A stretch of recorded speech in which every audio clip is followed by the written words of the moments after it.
Nessa segunda parte, referente ao capítulo 4, nós vamos falar das montagens. Como é que a gente pode fazer para montar os componentes que são necessários para uma determinada função que vai ser executada pelo Arduino.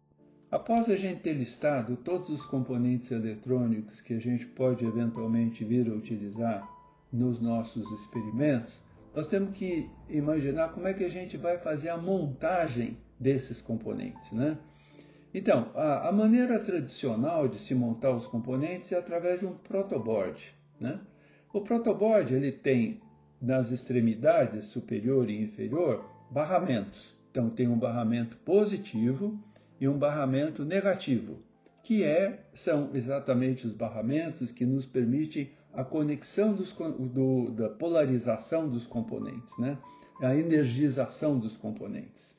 Já na parte central, os barramentos são verticais, tá certo? E é exatamente nesses barramentos que a gente aloja os componentes que serão utilizados.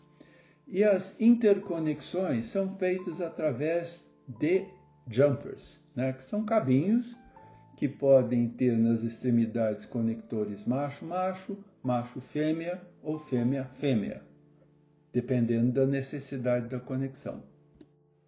A partir do conhecimento dos componentes que nós poderemos usar nos programas que vamos desenvolver aí usando o Arduino, temos que distinguir que existem duas situações distintas. São os componentes que fornecem os sinais de entrada, que são os inputs, e os componentes que nos fornecem os sinais de saída, os outputs, tá?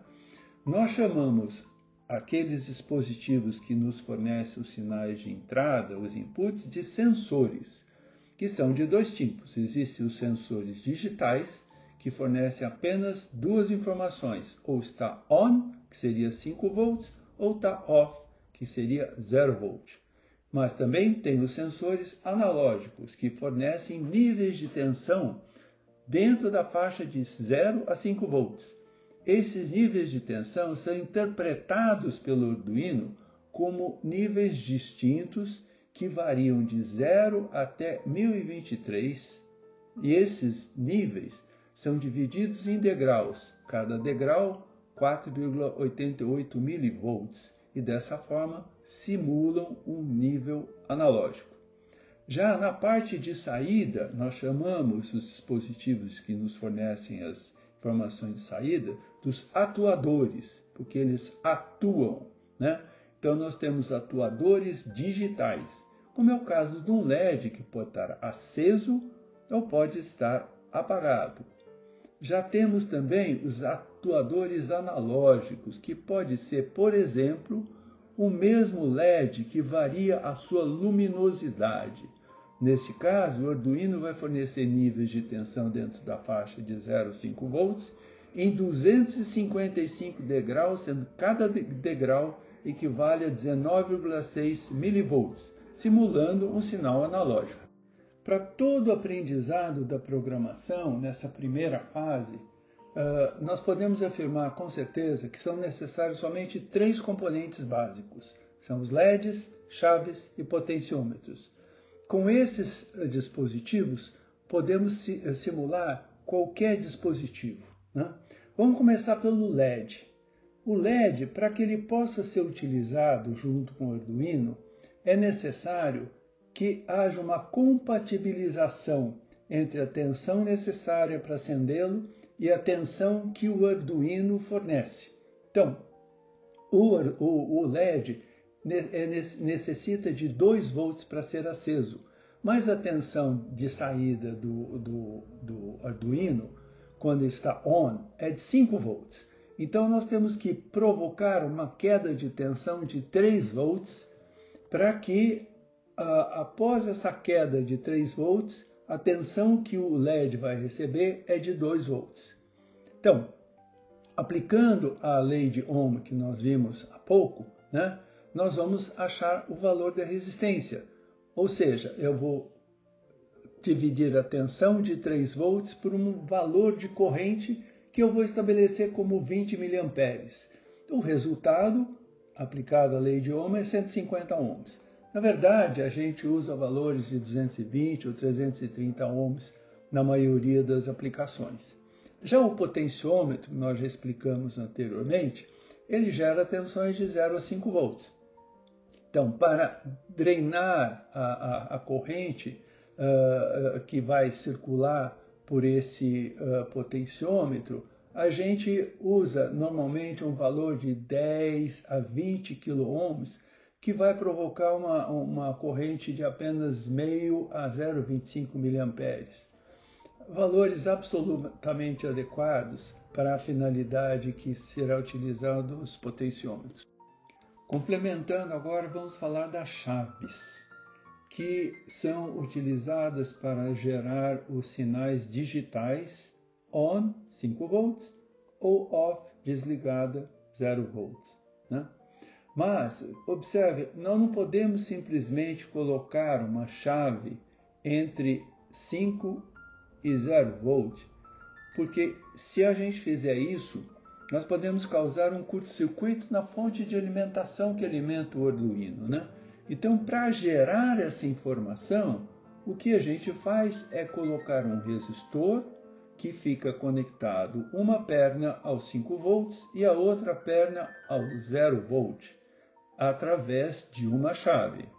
Então, se eu coloco o resistor com a perna superior ligada aos 5 volts e a perna inferior ligada à chave, eu dou o nome a essa configuração de configuração pull-up. Se eu, por outro lado, coloco a chave ligada à parte do resistor que está próxima, que vai ser ligada aos 5 volts, e o outro lado do resistor ligado diretamente à terra, ao ground, então eu chamo essa configuração de pull-down.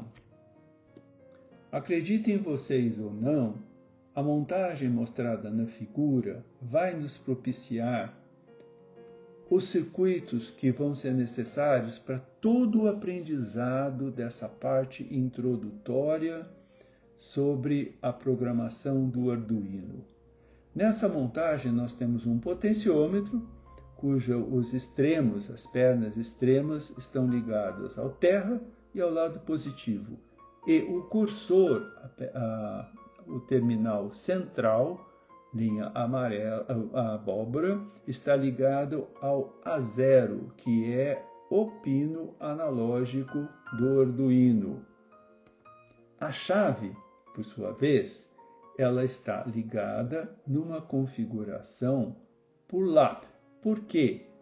Enquanto a chave está aberta, o potencial que o Arduino vai estar enxergando é o potencial que está disponibilizado pelo resistor. A hora que eu fecho a chave, o que acontece? A corrente flui através da chave, mas a chave, o outro terminal, está ligado ao terra.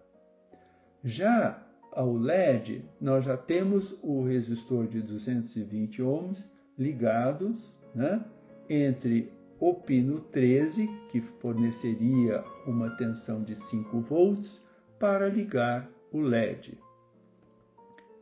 Nós estamos mostrando também algumas configurações, algumas montagens bastante interessantes, porque evitam erros na configuração do protoboard. São montagens que nos permitem fazer as conexões diretas ao Arduino sem a necessidade do uso do protoboard. Então nós temos a montagem do sinaleiro com 3 LEDs, com todos os resistores de limitação de corrente já incorporados. Temos a chave já montada na configuração pull-up, incorporando o resistor de 10 kΩ, e temos um potenciômetro já também em toda a montagem que nos permite fazer as conexões de uma maneira muito simples.